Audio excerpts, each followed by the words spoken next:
দাজ্জাল এখন কোথায় আছে? উত্তর, সে পৃথিবীতেই আছে। কোথায় আছে? পৃথিবীতেই।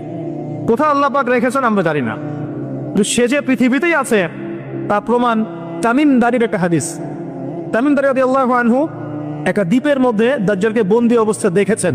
দেখে নবীর কাছে এসে বলেছেন যে আমি এটা দেখেছি। নবী সাল্লাল্লাহু আলাইহি ওয়াসাল্লাম বলেছেন, আমি তোমাদেরকে যে দাজ্জাল সম্পর্কে সতর্ক করেছিলাম এটাই সেটা, সে বের হবে অচিরেই। এবং সেদিন সে বলেছিল যে এই বাইসানের খেজুর বাগানে খেজুর থাকবে না, এখন সেখানে খেজুর নাই। সে বলেছিল তাবারিয়া হ্রদে যখন পানি থাকবে না তখন আমি বের হব, এখন তাবারিয়া হ্রদে পানি নাই, সময় ক্লোজ। সে কোথা থেকে বের হবে? উত্তর, তার বের হওয়া সম্পর্কে তিনটা বর্ণনা পাওয়া যায়। এক, সে ইস্পাহান থেকে বের হবে। ইস্পাহান হচ্ছে ইরানের একটা জায়গা। কোন জায়গা? ইরানের একটা জায়গা, এবং সেখানে ইস্পাহান নামে একটা জায়গা আছে। এমন হতেই পারে যে ইরান এই জায়গাটুকু অচিরেই বা ভবিষ্যতে ইসরায়েলের অন্তর্ভুক্ত হয়ে যেতেও পারে।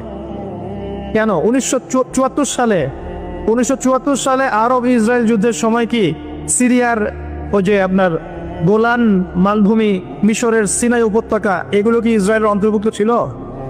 পড়াশোনা করেছেন কিছু? এগুলো ইসরায়েলের অন্তর্ভুক্ত ছিল না, এগুলো মিশরের এবং সিরিয়ার ছিল। মাত্র 6 দিনে সে এই আরবদেরকে পরাজিত করে ওই জায়গাগুলো দখল করে ফেলেছে। মাত্র 6 দিনে। কত দিনে? মাত্র 6 দিনও টিকতে পারে না এই মুসলিমরা তার সামনে।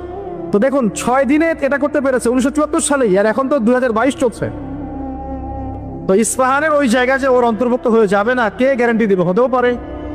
আর আপনারা ইরান ইসরায়েলের সম্পর্ক দাকুরাল দেখেন না?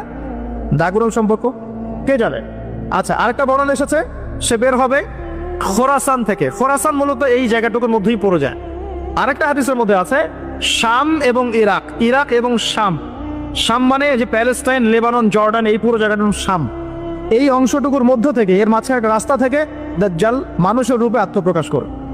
তো দেখুন, সে পৃথিবীতে আসবে, 40 দিন শাসন করবে। এই 3টা জায়গার কথা এসেছে, এই 3টা জায়গার মধ্য থেকে সে বের হবে। কিভাবে হবে আল্লাহ ভালো জানেন। এবং সেটা হবে মানুষের রূপে। কার রূপে?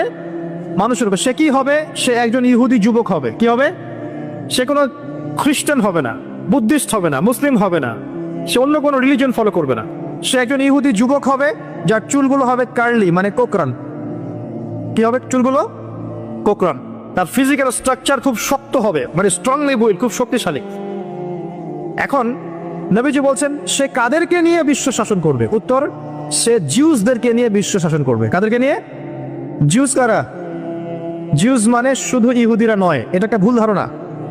ইহুদিদের মধ্যে এমন অনেক অর্থোডক্স ইহুদি আছে যারা প্যালেস্টাইনিদের অধিকারের পক্ষে কথা বলে, এমনও কিছু ইহুদি আছে। তাই সব ইহুদিকে আপনি খারাপ বলতে পারবেন না। কথা বুঝতে পারছেন? কিন্তু তাদের মধ্যে একটা দল আছে যাদেরকে আমরা বলি জায়োনিস্ট। তারা পশ্চিমাদের সাথে অ্যালায়েন্স করে সারা বিশ্বটাকে শাসন করছে আর কি। এই জায়োনিস্টরাই ইনশাআল্লাহ তাআলা, এটা আমার কনসেপ্ট, আমার গবেষণা, এরাই মসিহুদ দাজ্জালকে ফলো করবে ইনশাআল্লাহ, এবং তাদেরকে নিয়ে সে পুরো ওয়ার্ল্ডটাকে শাসন করবে। দাজ্জাল এখন কোথায় আছে? উত্তর, সে পৃথিবীতেই আছে। কোথায় আছে? পৃথিবীতেই। কোথায় আল্লাহ পাক রেখেছেন আমরা জানি না, কিন্তু সে যে পৃথিবীতেই আছে তা প্রমাণ তামিম